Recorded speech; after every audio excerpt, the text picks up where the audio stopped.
All right, let's get right into it. We're about to uncover one of the biggest, most important secrets when it comes to dealing with other people. Seriously, once you get this, it can change pretty much everything about your interactions. So let me ask you a question. How do you get anyone to do anything? I mean, really think about it. At your job, at home, anywhere. How do you get someone to do what you want them to do? Now, you might be thinking there are a bunch of ways, but it turns out there's really only one. And nope, it's not what you might think. It's not about using force or threatening someone. I mean, sure, you can point a gun at someone's chest and make them hand over their watch, but that's not a long-term strategy, right? The only way I can get you to do anything is by giving you what you want. The only way is to make you want to do it. That's it. That's the whole secret. So the real question becomes, how do we do that?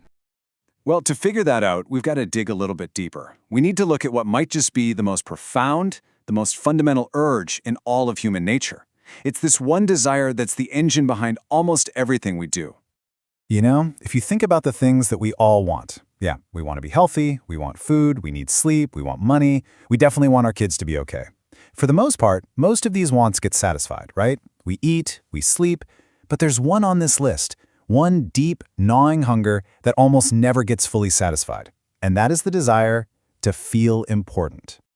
And this isn't just some casual wish, like, oh, I'd like a new car. No, this is a deep, persistent, almost desperate longing to feel like we matter, to be seen, to be valued.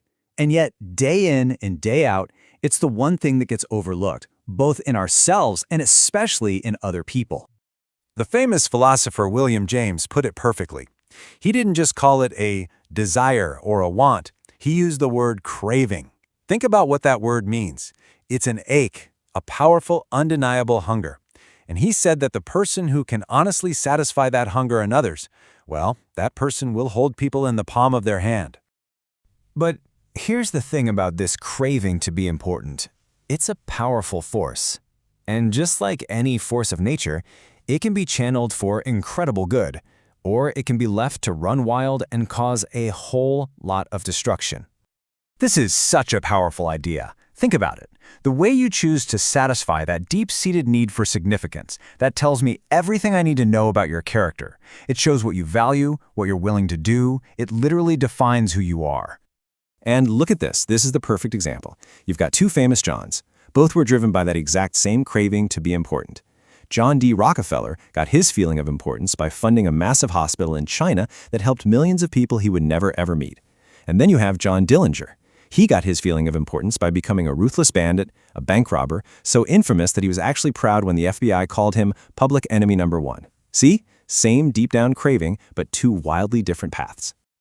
Okay, so if knowing this is so powerful, what's it actually worth in the real world, like in dollars and cents? Well, let's talk about a guy named Charles Schwab. He was one of Andrew Carnegie's right-hand men. Back in 1921, Andrew Carnegie paid Charles Schwab a salary of $1 million a year. Let that sink in. $1 million a year. That's over $3,000 a day at a time when most people felt lucky to make $50 a week. So, was he some kind of steel-making genius? Schwab himself said no. He said plenty of guys who worked for him knew way more about making steel than he did. So what gives? Why the insane salary? What was this $1 million skill he had? Well, it wasn't technical knowledge. It was his incredible ability to deal with people. He had mastered this one big secret. And here it is, straight from the horse's mouth. His secret weapon wasn't criticizing people or pointing out their mistakes. It was the exact opposite. He said, "I am hearty in my approbation and lavish in my praise." Basically, he was always eager to praise people and he hated to find fault. That was his whole philosophy. He actively looked for the good in people and made sure they knew he saw it. Now, I know what some of you are probably thinking right now. Oh, sure, just flatter people, brown-nosing. You've tried it and you know it doesn't work on anyone with half a brain. And you are absolutely right. Cheap, insincere flattery doesn't work. But that's because flattery is not what we're talking about here. There's a huge, massive difference. The difference is actually really simple, but it's everything. Appreciation is sincere. It comes from the heart. Flattery is insincere. As they say, it comes from the teeth out. Appreciation is unselfish. It's about the other person. Flattery is totally selfish. It's about what you can get. One is the real deal, and the other is a cheap counterfeit. And trust me, people can spot the fake a mile away. I love this quote. It just sums it all up, doesn't it? Flattery is dangerous because it's fundamentally dishonest. What we're talking about here isn't some slick trick to manipulate people. It's a whole new way of living. It's about training yourself to look for the good in people and then genuinely, honestly acknowledging it when you see it. So, to really drive this home, let me share one last story with you that shows just how life-altering a single moment of real, honest appreciation can be. Okay, so picture this. A classroom in Detroit. A mouse gets loose, and there's chaos. But the teacher does something kind of strange. She turns to one of her students, a young blind boy, and asks him for help. Now why him? Because she saw something special. She didn't feel sorry for him because he couldn't see. Instead, she showed genuine appreciation for his incredible sense of hearing.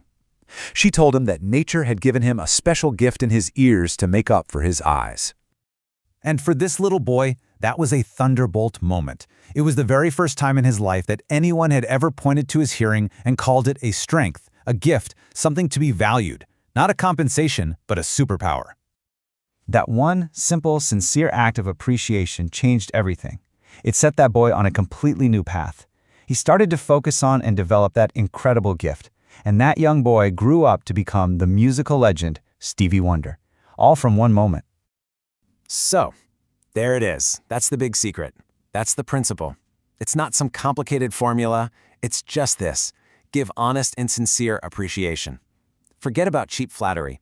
Let's try to stop thinking so much about what we want and what we've done, and instead, let's start looking for the genuinely good things in the people around us. Be, like Charles Schwab said, hearty in your approbation and lavish in your praise. Because the words of appreciation you give someone, they might forget them tomorrow, or they might treasure them and repeat them to themselves for the rest of their lives. So, the only question left is who are you going to give that gift to today?